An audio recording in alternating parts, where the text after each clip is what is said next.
So if you only hire when you need to hire, you're going to have issues. Like, you want to always be entertaining the possibility of prospects coming in, because hiring people is also marketing. Welcome to the Rachel and Drew Show. I'm Drew. I'm Rachel. Welcome back. We're talking business, problems, solutions, action steps, no BS theory. What is the problem you'd like to tackle today? The problem that I want to tackle today is what to do if your right-hand chick or guy, whatever, if that person packs it up and moves on from your business. So we have had this happen numerous times, both of us, inside of his gym space, inside of my, the salon space, like being able to have this person that you've literally developed, you're molding them, you're giving them this like amazing golden road of opportunity. Giving them everything. They want it, they're opted in, they're doing it, and then they just out of the blue peace out and go do something different, which can be extremely confusing. So we're gonna tackle that today, because I know of a lot of people who have gone through that, including ourselves, and it may not happen just one time. You might go through it a couple of times. And that can sting pretty bad. But we want to let you guys know that what you can do to obviously identify any red flags that are coming your way, if and when that's going to make an appearance in your business, but also what to do when it happens and how to navigate that. Yeah, and it's not. It feels like everything is wrong. It feels like you are off and you are set back. You are set back, but the path to building a business is through problems, through challenges. And anyone who has built a really big company that is successful will have dealt with this. It is going to be developing leaders, and a leader's job is to develop more leaders. And when you do that, you might get a bad apple from time to time because you hired the wrong person, right? And it's okay. But it's not, you're not wrong. You're not off. You're really going down the yellow brick road that Dorothy went down, and there's the blind monkeys, and then there's the wicked witch and all the problems and the tornado and all the things. But that is scarecrow crying all the time. It's so annoying. Yeah, that is literally the path to success. So you're on track, and you're en route, and it's just something that you are inevitably gonna have to deal with. I don't know of anyone who has had high amounts of success that hasn't dealt with something along the exact same lines of developing someone and then that same someone screwing you. Yeah. And sometimes, and honestly, most times, they don't honestly believe that they're screwing you. They don't believe that they're doing anything wrong. They're just looking out for them, right? And they don't consider, honestly, a lot of times when people just like abruptly leave like that, it's really not even like a well thought out decision. They haven't thought about it. They haven't pondered on it. It's not like something they planned for months and months, or it's their big dream. It's not something that ever came up inside of your goal setting process. You know what I mean? Now, if you have, let's say, a stylist that decides like, okay, one day she's going to open her own salon, and maybe in your interview process, you ask like, so what are your goals in the next 3 years or, 5 years? Do you ever see yourself opening a salon? Like, you might have somebody that literally tells you no, and they're going to just tell you that, but they might go and do something else. Yeah. Or you might find that somebody, a lot of times people feel like, okay, in this company, I can't make more than X unless I go do this, right? So meaning they go outside the company and they decide to go do something different. And I can tell you from experience, and Drew too, it is not what it seems like. It is not what it looks like, And I think that a lot of business owners, especially small business owners, are kind of guilty of making it look easy. And I certainly made it look easy, which is, I think, what led to my former manager piecing out and going in and also poaching team members and things like that and leaving. Team members. Like literally like 6 clients. people. That's way. Well, they tried to go after the clients too, which we've talked about that on a previous episode. Mm-hmm. But you can also make it look easy. Okay. And so the thing that I want to share with you guys today is it's okay to be vulnerable in front of your team. It's okay to be able to express that there are challenges, that you have, roadblocks or detours or the flying monkeys and all the things Drew's talking about, but, without it seeming like you're complaining. I think there's a difference of being open and honest and transparent and then complaining. So, I definitely think, though, if you have somebody that just literally packed it up and left overnight, we've had stylists do this, we've had managers do this, we've had a freaking right-hand ops person doing this. You literally just, are you good? I'm good. God, I'm good. Freaking, I hope the damn chair doesn't fall apart. Rickety. It's like you have like, and I'm sorry, I'm not trying to be unladylike by sitting like this, but I literally have a freaking baby right there. You are going to have people that surprise the absolute hell out of you. And please don't treat it like it's a death in the family or that you did something wrong or that you... Both ways, though. You'll have people that stay with you for like 10 years who you thought weren't going to make it. Like, that'll happen, too. I don't know. Yeah. I don't know. It'll happen. I don't know, guys. I think... like I guess people can change for sure, but people are only going to change when they want to change. And I think a lot of times too, like as owners, what we can do is we can, think about it. We love a good project, right? If you love color and you love color corrections and you love extensions, you probably love a good project. And sometimes we can hire people that are kind of a project and we see the potential in them and we actually can see more opportunity and growth and prosperity and stuff for them that they may not even see. As my grandpa would say, like, we know how to polish a turd. Okay. So that is something that like you might have, like, you might be really good at that. You might be really good at polishing turds and that's kind of gross, but I'm just giving you the idea. But that is something that like, please know, like you have to also, you can't like disregard red flags along the way because you just want this something for this person so much like more than they even want for themselves. Yeah. And then to elaborate on what I was saying earlier is the people that you think aren't going to peace out, they surprise you. So yeah, sometimes, you know, I don't but know about there's 10 people, years, there's but people who are like quiet. There may be more, they're not boisterous or loud, but they're very, very consistent. And maybe they're not like absolutely remarkable, but what makes them remarkable is their consistency and how they show up consistently all the time. And they just keep doing that. And then 7 years go by and you're like, damn, that person ended up being an amazing employee. That will happen. And it will happen both ways. I think, yeah, you can definitely be surprised in a good way by people who are around you, right? You know, there's been a couple of times I can think of even recently where like our managers have hired somebody and I'm kind of like, I don't know about that. I don't know about her. I'm not sure. But I'm not going to interrupt the process. Obviously, they went through my process. They went through the pre-screening, the interview, the questions, the shadow day, offered the job, you know, doing their thing. And sometimes it definitely takes every bit of 6 months to really get to know somebody, for sure. Like to start to get to know somebody. And that's not just in business, but even in relationships. Yeah, yeah. So what do you do when they leave? What do you do when they leave? I mean, obviously you have to protect your information. That's the most important thing. You have to protect your information. And this is where like things can start. Like if someone's going to leave, right? They're going to say like, hey, I'm going to go do my own thing, or hey, I'm going to go over here. The worst is when they're like pack up and leave overnight. And that I would say that's when the blindsiding is like really a thing, is like where I literally have a particular stylist in mind I'm thinking of. I never in 1,000 years would have thought that would happen. Like this person was like, we were going to open another location and all of these things and literally just packed it up and pieced out overnight. And the worst thing, by the way, is when someone freaking quits via text message. Like, can we just maybe like, I don't know, sit down for 5 minutes, have an adult conversation and not like a 11:55 p.m. text that you're not going to like be at work tomorrow. I think that a lot of times you can tell a lot about a person about how they depart the relationship, especially when somebody has been in the working relationship for years, like 5+ years or even a few years. Like you can tell a lot about a person on how they exit stage left, right? So it's important that, you know, that, and also too, if someone's going to just like, you know, send you a text message that they're leaving, yada, yada. A lot of times it's because they're so afraid or like they are just so honestly cowardly that they can't even talk to you about it. And not that you're going to like try to get them to stay or anything like that. Like their decision is their decision, but at least have the opportunity to have a conversation as adults, you know, and people that care about each other as to what the next offboarding steps are. So the communication needs to stay open for sure. I think when it's an abrupt thing, it can cause a lot of confusion and pain that really could be avoided. Yeah. And this has me think about when you're dealing with a problem like that, like it's so immediate and you're so in it and it's so urgent and there's all these problems that erupt from that happening and all these things that you got to go now and do.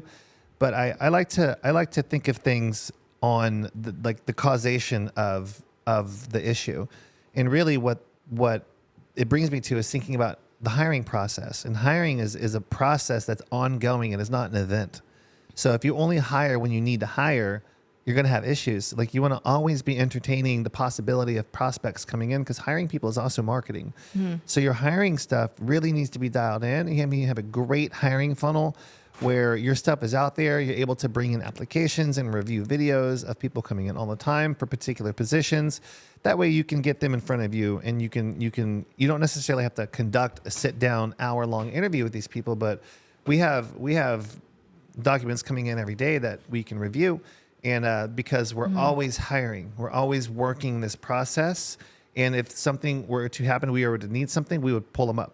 So we're prepared for challenges that may come. We don't want them to, but a lot of businesses, not just salons, only hire when they need to hire. It's like an event. It's like it's hiring time. It's hiring season.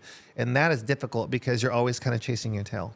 It's usually like you're trying to fill a vacancy. You know what I mean? It's like it's almost like the same concept of like, let's say, it's Friday morning and you realize you don't have a 9 o'clock, a 10 o'clock, or 11 o'clock. And you're going to try to fill that this morning. Like you're probably not going to have good luck, like being able to really do that because you don't really have any lead time. So yeah, the hiring process is super important. Like making sure it's kind of like a buyer's seller's market in real estate, in the sense of like, when it's a buyer's market, it's like obviously like the buyers hold the cards and they're the ones like, doing the thing. When it's a seller's market, the sellers have that upper hand, have that advantage where they can actually like yield more for their property than they would if it was a buyer's market. So same thing, we get about 3 to 4 resumes a day. It just kind of depends. I will say that, when your team knows that you're always hiring, that you're always doing interviews, and you're always having shadow days, you're always having people having interest in working with you, it really causes them to see like, oh, like, I really like, this is a desirable place to work. Number one, it's opportunity. Yeah, there's opportunity here. There's demand here. People want to be here, and so like that kind of reinforces like their position, I would say. But the other thing too is like protecting your information is really important, because most times, and I can tell you, if somebody's already pieced out, already like on the way out, they've already scraped and gotten and did whatever the hell you're trying to probably like to cut them off from. They've probably already done it, just so we're clear. But I've literally had somebody export an entire client list of 20,000 people and save it and then put their notice in. It's insane. So just being, you live, you learn. But it's important that you protect your information. Yeah, but too, that your business is like, don't condense your business down to a list. That is not your business. Those are lead. Now, okay, say they do that. They're not supposed to do that. They have what's called leads. That's intellectual property. That's actually a crime. Yeah, and they have leads now that they stole. However, that doesn't mean that they are now their client. Yeah, it's not the end of the world if that happens. I mean, you 1,000% should take action if that happens. The action you need to take is you need to call every single client that person had contact with and offer them something that you need to get back into the salon. Right. So you want to offer them something. Here's a thing that I'm like, and I know that what I'm about to say is very controversial. There has been people online. They're like, yeah, if a stylist leaves, like I'm going to print her client list. I'm going to give her all of her appointments. I'm going to do all of this. I disagree, because let me be clear. Depending on your business model, if you have a business and that client is coming in and being serviced by your business, and guess what? Guess whose name's on the credit card statement every single month? Your business name, not so-and-so, the stylist, okay? That person is paying your company for their visit every single time. That person is being serviced on the phone. That person is getting your marketing material. They're receiving all of the confirmations, the cancellation policies, all the things. Like, they are doing business with your company. Just so we're clear, they are seeing so-and-so at your company. Okay, so where a lot of, especially newbie saloners, get this wrong is they will just say, they'll have the stylist reach out to the clients, and then of course, yeah, you're gonna now lose every single client that was there. You have an obligation and a due diligence to reach out to these customers who have been paying your company and ask them, hey, I just wanted to let you know, so-and-so is no longer going to be with us. I just wanted to see if you wanted to reach out to her directly to reschedule, or I can go ahead and pair you with another artist at the same day and the same time. That is the golden freaking sentence that I want you to use if you have ever had an issue with this, or if you ever step into this in the future. That sentence right there has helped us retain 95% of any clients of any stylist that has ever pieced out and moved on. That sentence. Reach out and talk to every single one of them. But it's when you avoid that and you make it weird and you don't reach out to these people. These people have no other point of contact or direction other than to go that way. So you really open the damn door for your business and you're like, hey, see ya, you know, on the 5th of never. And they just go follow this stylist somewhere else. You owe these clients a phone call, okay? And it should be a phone call. It shouldn't be like a text message or an email or this like dramatic farewell. You should just say, hey, so-and-so, hey, Samantha, just wanted to reach out to you. Just want to let you know so-and-so is not going to be with us anymore. Wanted to give, you know, just see if you had a quick second. We can either get you rescheduled with another artist, same day, same time. Because that's the most important piece is same day, same time. That creates, it's convenient. I got you. We have a spot for you. You can still have the appointment that you were counting on. It's just going to be done by somebody else. Solution. And notice how I was friendly. It's easy so solution. easy. They don't have to do anything. You don't need to share why they're leaving, where they're going. If they ask those questions, just say, I'm not really sure where she's going. However, you can reach out to her on Instagram and you and her I'll go ahead and cancel your appointment. And you and her can get rescheduled, you know, through Instagram, or if you have her phone number, you can reach out to her. I'm not going to sit here and now be a receptionist for this person to book clients at her new spot. That's not my job. My job is to accommodate the client, give the client a choice. Do you want to go over here? Do you want to stay here? No big deal either way. Love you lots, right? And then go from there. That's it. You present them with the solution, you know, A or B, and say that they don't stay with you. You should have in your pipeline, you should still work that lead that's in your pipeline by checking in on them, reaching out to them, inviting them back in, telling them about things coming up. Like no one does that either. Like no one has a really good follow-up process either. So I love you, but I'm going to disagree a little bit on that. Just a teeny bit. Okay. So I think that's great. I think if you are comfortable with that, that's great. I think depending on I think there's a time and a place. So if the client, let's say, is a brand new client and they've maybe been in your business 1 or 2 times, or they've seen a variety of stylists, I would never assume that person is going to follow that person, period. I would 1000% continue to re-nurture, re-engage, you know, remarket to that person. If this person, I would say this is the only time I wouldn't do that is let's say you wouldn't nurture a client that is not coming back in with updates as to what's going on in your location. Hang on a minute. Okay. Do tell. I am. What I'm going to say is if, let's say, this stylist came in to your company, this was an existing client of theirs from their previous place, okay? This was the client that they brought. They acquired this client on their own before they joined your company. They have always seen that client. It's a regular customer of theirs, and they actually brought that person over. I would not remarket to that client. I would assume that client, because they followed them here, they're going to probably follow them there. And I wouldn't want to put myself in a situation where they're pissed off that I'm marketing to that person. So what I would probably do is I would tag them. We use Boulevard. I would tag them with an emoji, and that would kind of be like an off limits person that we wouldn't include inside of our marketing.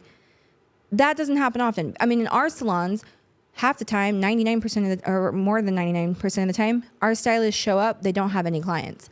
And we build their book. So, Yeah, you know, I mean, that I would, and hardly anyone ever moves on with their stylist. If anyone ever, I mean, we have such great retention with our girls, but like we had a stylist that we had to fire a few months ago. None of her clients followed her because they're like, I mean, because we market to them constantly. Yes, sort of. But the main thing is that we provide an experience.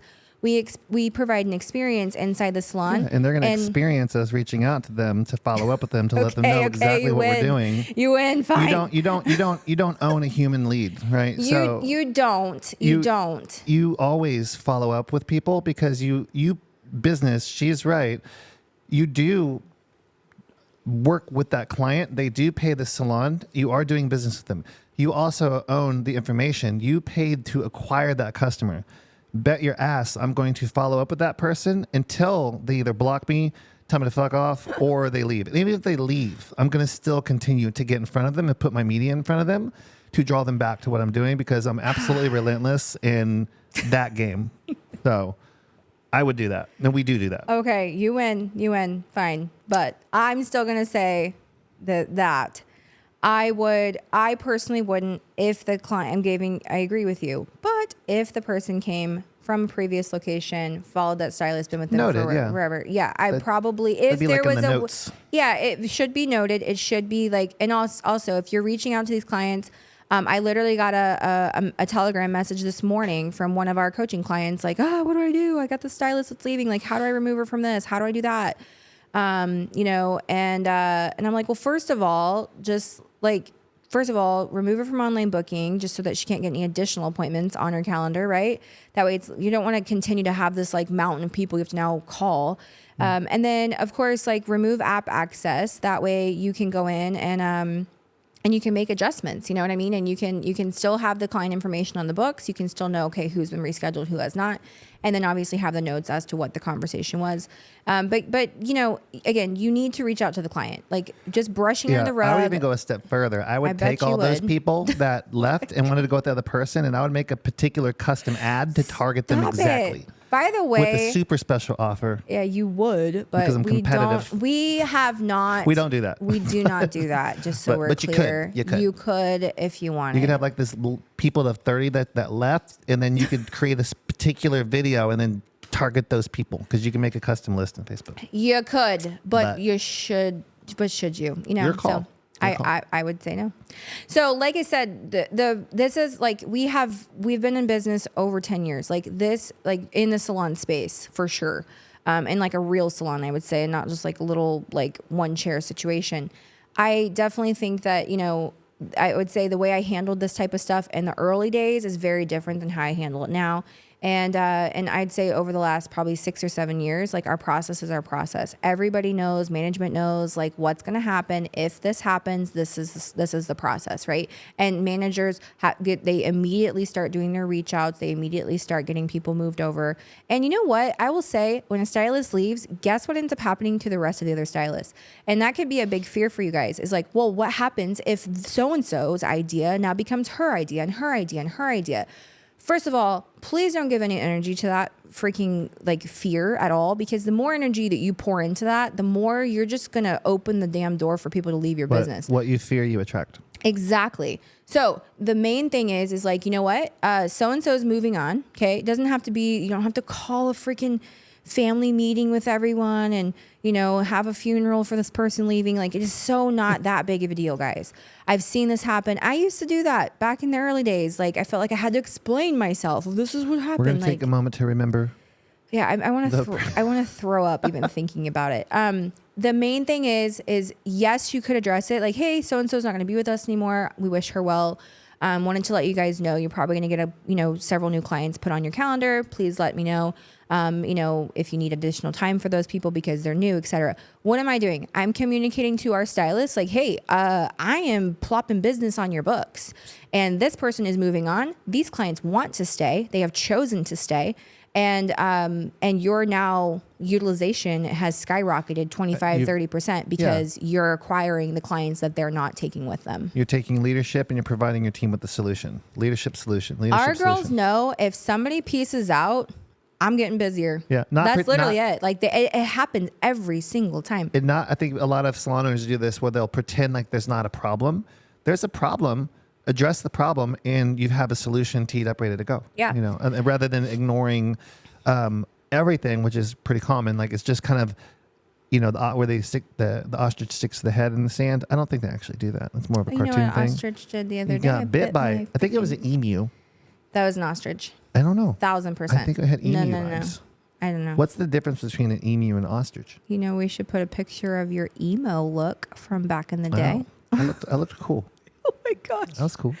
I was cool. I don't know. You was like emo. I don't know. You just looked a little. I just had long hair. You looked a little troubled to me. Troubled? I wasn't troubled. I don't know. I think you had more eyeliner on than I did in those days. I did. I didn't know you then. That is true. And I probably wouldn't have known you then because you were at one of our shows at Scout Bar. Yeah, and I didn't know that. We actually crossed paths. Didn't know that. Yeah, but I want to share. With Papa Roach. We're going down the rabbit trail that day. I want to share the last tip for navigating this what looks like a challenge, which actually ends up being a blessing. I'm It telling does. you guys, year after year after year, it ends up becoming a blessing. You do not want someone in your business that doesn't want to be in your business, period. If they don't see themselves growing there, you are not going to sit there and convince them otherwise. They've made their decision. Let them move on. And you don't need one person's, I'd say lack of work ethic or bad behavior or bad attitude or whatever to like rub off on everybody else. It's the worst. But the last thing that I want to mention is that fear, to kind of piggybacking on the fear of like, well, what if this person goes too? I will tell you, it's hilarious to me how close these stylists will get together. Like, oh my God, we're like sisters, or we have like dinner every night together. Or No, you're not. You're so not, because I can tell you, I've seen it.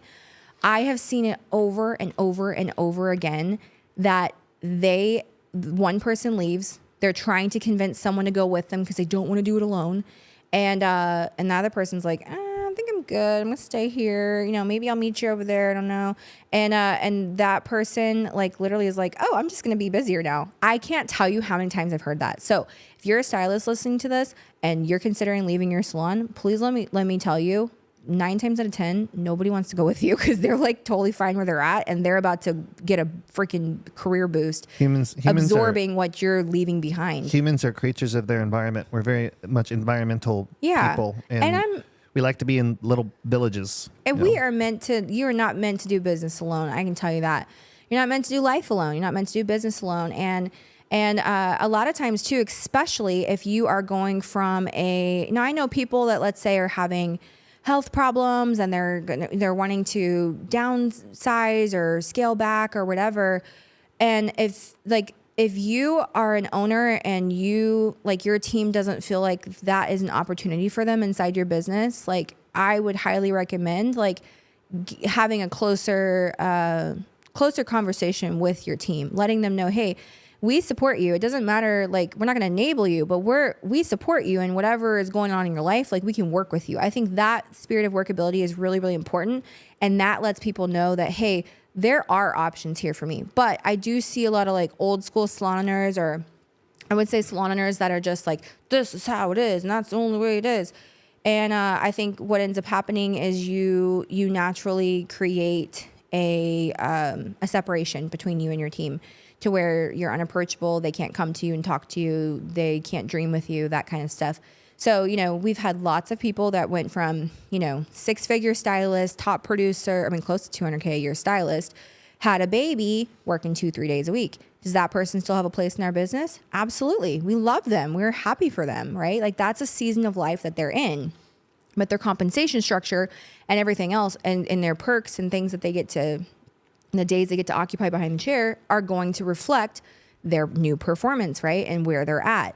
It's not that, now I continue to get promised this, but yet I'm performing way down here. That is where that resentment and all kinds of stuff starts to happen. Yes, as a business owner, excuse me, you want to we probably should edit that one out, but No, leave it. When you go into business, it's like a language, and I'm like jiu-jitsu, when I get knee in the face. It's you start out, you learn a couple moves. When you start out with language, you learn a couple words, but as you get better, you start learning multiple words and sentences and then paragraphs. So same thing with language. So I look at business like a language as well. Just like jiu-jitsu is like a physical language, English, Spanish, actual languages, business. You want to be able to move 5 steps, 10 steps. You need to be able to pair sentences and paragraphs together and know what you're going to do before you do it. So having these game plans. So Rachel's talking about like what you do when this actually happens. I talked a little bit about your hiring process. Everything we're saying is based in action. So you have to be taking actions constantly, creating the media, creating the hiring processes, creating the conversation that would be great to have with your team, which will prevent a lot of these things, is understanding their goals, understanding their monetary goals, and understanding their non-monetary goals, and understanding why their non-monetary goals are their non-monetary goals. Like what's most important to you about that? And then get a commitment from them, and then you hold them accountable to that.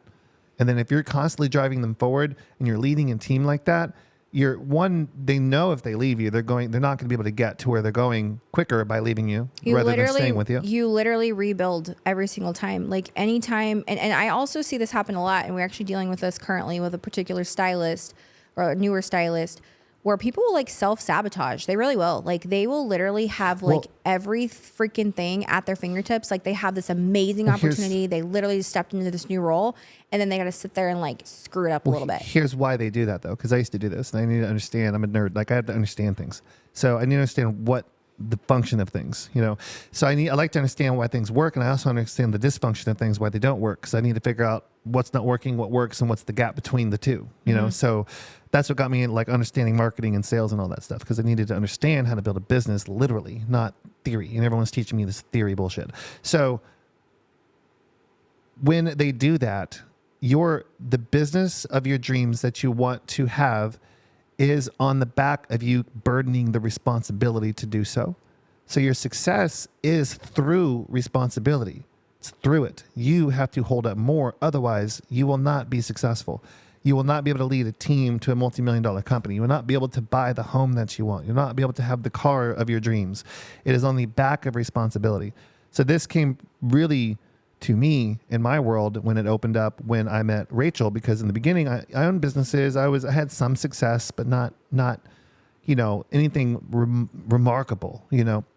But I was in the selfish phase. Like I was just doing my own thing. We didn't have a lot of responsibility. I did. At that time. I had some. I had a business. I had a gym. I had leases. You know, I had employees. Like I had some, you know. But I was only making maybe $7,000 on a good month, working my face off, really hard, maybe, and then wasn't able to keep it, you know. So, but when I met Rachel, and I went from 1 kid to 3 kids, and then I opened up my responsibility, and then we started working together. Now I have Rachel. Now I'm going to help her do things, and she's helping me do things. And then we both expanded what we deem that we're responsible for. These things started to evolve, and people are afraid to own up to additional responsibility. And that is what keeps them small. That is what keeps them unable to grow, because they don't want to burden any more responsibility. They want to stay small, and they will stay small, and they will leave you. If you're trying to help people get to their goals, and they're like, well, I don't want to get to my goals, I want to stay small.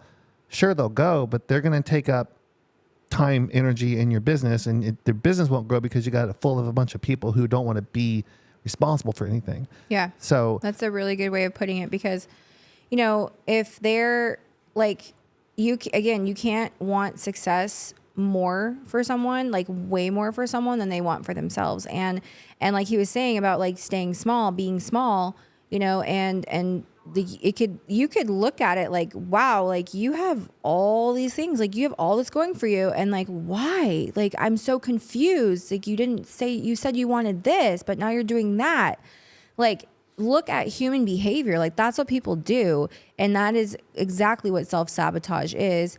And that person is unfortunately going to have to start over and make a bunch of mistakes and learn the hard way and that kind of stuff. I mean, you know, most people, I mean, we've certainly learned the hard way. We had to bump our head a million times. You literally bumped your head. Yeah. Oh my gosh.